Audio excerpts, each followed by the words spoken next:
Take a break from your busy schedule and join Harold Sala for Guidelines, a 5-minute commentary on living.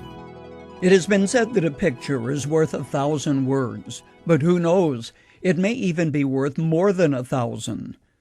Joshua, the charismatic leader of God's people centuries ago, certainly believed that.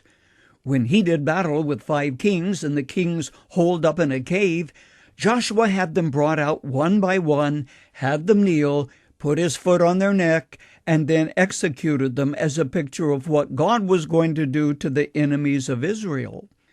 There's one thing for sure.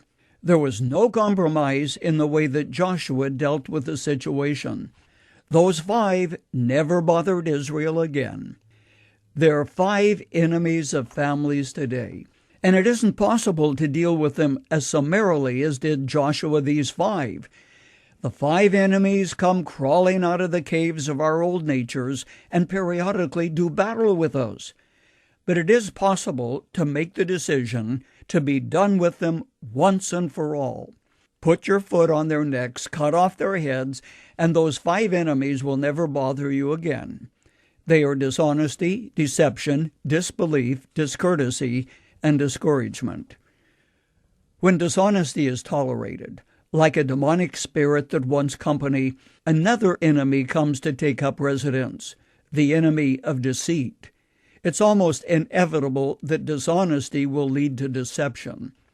Actually, deceit is a form of dishonesty.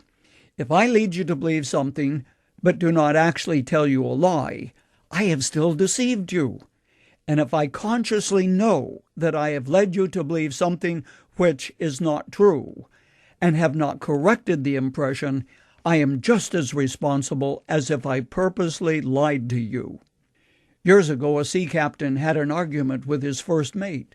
Because the owner of the vessel was rather fond of the first mate, the captain knew he could never get the man fired unless he could demonstrate there had been disloyalty or a breach of regulations to the point of gross inefficiency. The captain thought a lot about it and finally struck upon a plan. Knowing the owner of the ship would carefully read the log on the voyage return, he would periodically write, "The first mate is not drunk today." Then a few days later he would write, "This morning the first mate is sober." Well, he never actually said the first mate was drunk, but of course that was the implication. When the owner read the log, he came to the conclusion that the first mate must have been drunk most of the time and therefore should be discharged. But before he did so, he determined to have a talk with the man. It was then that he learned of the conflict between the 2 men. It almost worked. Deception is a deadly master. Like a person who toys with serpents, wrapping them around his or her neck, it can turn and bite, sending its venomous poison into your system and taking your own life. The man or woman, the teenager who lives by deception, will ultimately be deceived himself. As Jesus said, "For all who draw the sword will die by the sword." If you're playing cat and mouse games with your husband or wife, with your parents, or even with yourself, settle it in your thinking once and for all, God has his payday someday. Take that enemy of deception out of the cave of your thinking and cut his head off once and for all. There's no room in your life for deception if you want to please God. For those who live by deception will ultimately be victims to it.